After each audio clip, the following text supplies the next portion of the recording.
A vida às vezes apresenta muitos desafios, né? Mudanças difíceis de se adaptar, erros que a gente comete, que a gente começa a se cobrar demais, pessoas que nos decepcionam, às vezes pessoas até muito próximas. E tudo isso vai fazendo a gente ficar sem entender o sentido da vida, às vezes, né? Mas aí a gente se volta para a espiritualidade e se lembra que nós fomos feitos à imagem e semelhança do Criador. Mas será que a gente compreende bem o que é essa imagem e semelhança do Criador?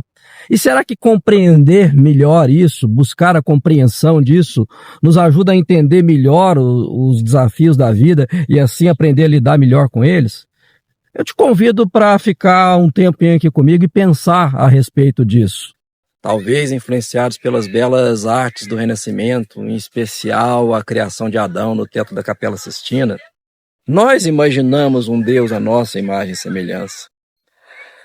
Mas será que Deus é mesmo aquela bela imagem feita por Michelangelo? Bom, São Paulo, na sua carta aos Tessalonicenses, menciona que nós somos espírito, alma e corpo. Esse corpo que nos move, uma alma que são pensamentos, emoções e desejos, e o espírito, que é a parte mais divina em nós, conectadas ao divino. Essa forma de ver o ser de São Paulo é muito semelhante ao que os filósofos gregos viam em nós. Para os filósofos gregos, nós somos soma, o equivalente ao corpo, a psique, o equivalente à alma, e nous, equivalente ao espírito. Eles até viam que a psique também é formada por pensamentos, emoções e desejos. Então, o que nos parece é que a nossa essência divina, que é semelhante ao Criador, é esse espírito. E qual seria a natureza desse espírito? Há outras tradições que falam também de uma semelhança entre Criador e criatura. Por exemplo, no Egito Antigo, há uma tradição, o hermetismo, que tem diversos princípios. E o primeiro desses princípios é o princípio do mentalismo, que diz que o todo, o Criador, é mente e o universo, a criação, é mental. Ou seja, nós somos a mentalidade dentro de uma mente infinita e universal que cria tudo isso numa consciência pura. Ou seja, talvez a nossa natureza seja uma natureza de uma consciência pura. E aí, na Índia, há uma tradição, o brahmanismo, que tem uma imagem muito semelhante. O brahmanismo fala de uma alma infinita, o Brahman, e dessa alma há almas individuais semelhantes, os Atman, que são as nossas almas. E no brahmanismo, uma metáfora boa que ilustra isso, é como se o Brahman fosse uma fonte de luz da qual emanam os raios de luz que têm a mesma natureza da fonte, mas não se confundem com a fonte. Instigados por todas essas tradições que veem as semelhanças entre criatura e criador, no século XIX, um grupo de estudiosos foi ao Oriente e estudou diversas dessas tradições para compreender como nós somos e a nossa natureza humana. Esse grupo de estudiosos que fundou a Sociedade Teosófica fez a concepção do homem setenário. O homem setenário é um homem que tem 7 camadas. Na camada mais alta está essa nossa conexão com o divino. E eles deram o nome a essa camada de Atman, o mesmo nome da tradição do brahmanismo. E logo abaixo do Atman há o corpo búdico, que já é um princípio de individuação, porque o Atman está conectado com o Budi, ele não tem a ideia da individualidade, ele tem a ideia da unidade. Todos nós estamos unidos numa camada superior. E para vivermos essa experiência individual, aí sim nós vamos descendo camadas. Então, voltando logo abaixo do Atman, tem o corpo búdico que começa a conectar o Atman com a nossa individualidade. E aí, logo abaixo, tem a mente superior. A mente superior é a mente que guarda todas as nossas histórias, inclusive nessa tradição teosófica, histórias de muitas vidas. Essa mente, então, tem a consciência de toda a nossa existência enquanto indivíduos. E aí, logo abaixo dessa mente superior, tem a mente inferior, que já é a mente que está no nosso cérebro, a mente que a gente consegue acessar pela consciência. Essa mente, ela está ligada ao corpo das nossas emoções, e ao corpo das emoções tem um corpo energético, que é o que nos alimenta, que nos move, e aí o corpo físico, que é o que nos carrega. Então, vejam só, nessa tradição, o nosso ser verdadeiro é o Atman, esse eu superior que está conectado ao divino, e ele vive uma experiência nesse mundo que vai descendo em camadas até alimentar o nosso corpo para que essa experiência aconteça. E aí, um pouco depois, no início do século XX, o psiquiatra que se tornou um dos pais da psicanálise, o Jung, ele também foi estudar essas tradições orientais. E a partir do seu estudo das tradições orientais, o que Jung viu foi exatamente isso. Diversas culturas de diferentes partes do mundo que têm as suas diferenças, tinham semelhanças. E nessas semelhanças, uma das coisas é essa visão multifacetada do ser e a semelhança entre criador e criatura. Jung, então, desenvolveu a teoria dos arquétipos. Para ele, os arquétipos são características universais que estão em diversas partes do mundo, nas pessoas, nos indivíduos, e a essas características universais, Jung deu o nome de arquétipos, e um dos principais arquétipos é o Self. Para Jung, o Self é a totalidade do ser. Dado que nós somos um ser completo, um ser que é semelhante ao Criador, nós temos em nós luz e sombra, nós temos em nós masculino e feminino, nós temos em nós aquilo que os orientais chamam de yin e yang. Essa é a nossa completude. Então, a nossa psique é completa.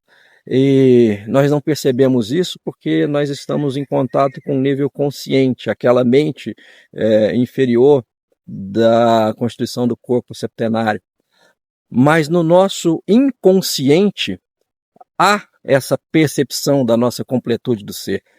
E Jung fala de um inconsciente pessoal, que é esse inconsciente que envolve todas as nossas histórias, para aqueles que veem, talvez, várias existências, várias experiências que nós podemos ter nesse mundo. Há um contato com aquela mente superior, porque tudo isso nos impregna para essas nossas experiências no mundo. E a razão da gente, em diferentes culturas, termos certas características semelhantes, é porque há um inconsciente coletivo que se comunica com tudo, justamente por conta do princípio da unidade. Se no nosso eu superior está conectado com tudo, isso de alguma forma chega até nós. E essa é uma visão possível do inconsciente coletivo. Estando isso na nossa parte mais superior do ser, é o nosso self superior. E para Jung, quando a gente tem esse conhecimento integral do nosso self, a gente busca o conhecimento integral do nosso self, nós nos transformamos, porque a gente tem uma noção mais clara de que nós somos esse ser mais completo e as nossas experiências, elas estão aqui para nos ensinar. A partir dessa visão, a gente consegue perceber que a nossa natureza é a natureza de um espírito que está numa experiência neste mundo para aprender e evoluir com esta existência.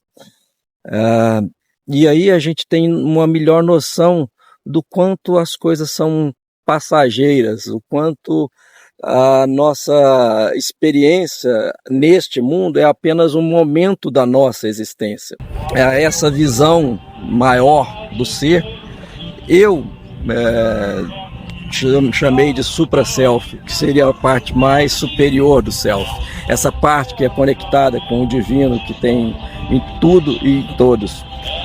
Essa noção de que somos um espírito semelhante ao Criador, que tem uma imagem para viver uma experiência nesse mundo, uma imagem que quando chega na mente consciente, nos dá a experiência que vamos viver nesse mundo, e o corpo é o veículo para viver essa experiência.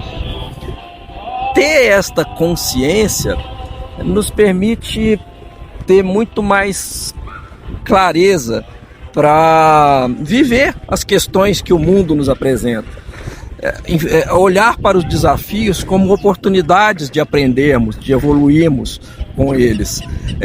Temos uma noção de que o que nos acontece, o que acontece com todos, são experiências de aprendizado, e ao longo dessas experiências podemos cometer erros, e esses erros são oportunidades para crescermos a partir deles.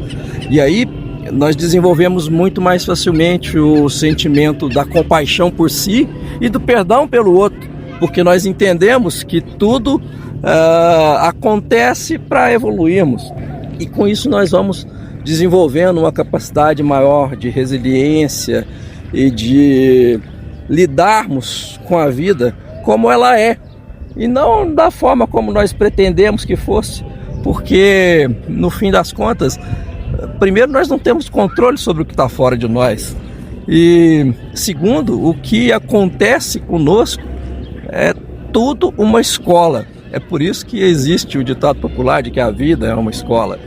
Essa percepção de que somos um espírito vivendo uma experiência em um corpo, e não um corpo que tem alma e espírito, dá muito mais clareza do porquê da nossa existência.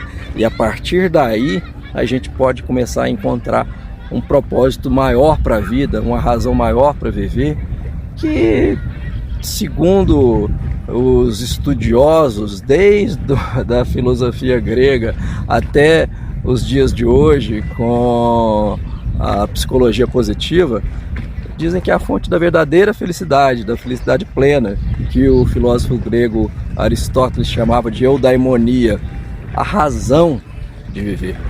Essa é a experiência de ter a consciência da parte superior do nosso self, do nosso supra-self, e procurar trazer para o nosso dia a dia essa consciência.